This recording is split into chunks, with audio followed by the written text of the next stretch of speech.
Pigeons వల్ల మనకి lung damage ఏమైనా అవుతుందంటారా? అంటే మనం రెగ్యులర్ గా మన ఇంట్లో కానీ బాల్కనీలో కానీ డాబా పైన ఎక్కువ పీజియన్స్ ఎక్స్పోజర్ ఉన్న వాళ్ళకి లంగ్ ఎఫెక్ట్ అయ్యే అవకాశం ఉంటుంది. ఇది వెరీ ఇంపార్టెంట్ క్వశ్చన్ అండి.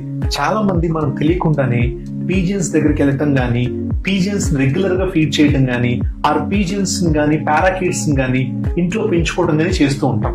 సో దీనివల్ల ఏంటంటే ఆ పీజియన్స్ డైరెక్ట్ గా మీకు ఏం ప్రాబ్లం క్రియేట్ చేయకపోయినా వాటి ఫెదర్స్ నుంచి వచ్చే ఎలర్జిక్ ప్రోటీన్ కానీ, ఆర్ వాటి డ్రాపింగ్స్ నుంచి వచ్చే ఎలర్జిక్ ప్రోటీన్, ఫీసెస్ నుంచి వచ్చే ఎలర్జిక్ ప్రోటీన్ కానీ మీకు ఎయిర్ లో మిక్స్ అవుతుంది. సరౌండింగ్ ఎయిర్ లో మిక్స్ అయినప్పుడు మీకు ఆటోమేటిక్ గా ఆ ఎయిర్ అనేది మీరు ఇన్హేల్ చేసినప్పుడు లంగ్ కంటిన్యూస్ ఇరిటేట్ అవుతుంది.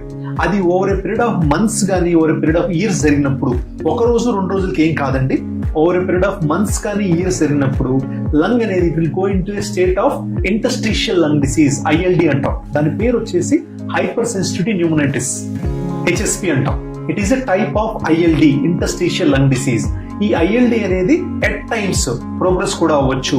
ఇనీషియల్ టైంలో కనుక దాన్ని రికగ్నైజ్ చేయగలిగితే మనము దానికి కొన్ని మెడికేషన్స్ స్టార్ట్ చేసి 4 to 5 months దాన్ని క్యూర్ చేయొచ్చు. ఇది కనుక ప్రొలాంగ్డ్ గా కంటిన్యూస్ అయిపోయి కరెక్ట్ టైంలో మనం ఐడెంటిఫై చేయలేకపోతే అది ఫైబ్రోసిస్ కూడా కన్వర్ట్ అవ్వచ్చు. దాన్ని మనం fibrotic lung disease are fibrotic hyper sensitivity pneumonitis అంటాం, ఫైబ్రోటిక్ HP అంటాం. దీనికి లిమిటెడ్ ఆప్షన్స్ ఉన్నాయి. ట్రీట్మెంట్ అనేది వెరీ మినిమల్ గా ఉంది. కొంతమంది పేషెంట్స్ లో ఈ ఫైబ్రోటిక్ హైపర్ సెన్సిటివ్ న్యూమోనైటిస్ వల్ల లంగ్ ట్రాన్స్ప్లాంటేషన్ కూడా చేయాల్సి వస్తుంది. అంటే లంగ్స్ తీసేసి కొత్తవి పెట్టాల్సి వస్తుంది. సో అంత డేంజర్ అయ్యే అవకాశం ఉంటుంది. So better not to expose your selfs to pigeons, pets or parakeets regularly.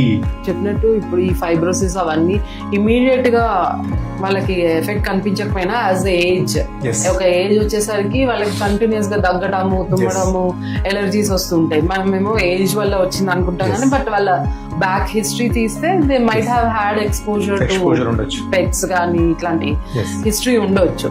So ఇవన్నీ వాళ్ళు కేర్ తీసుకుంటే బెటర్.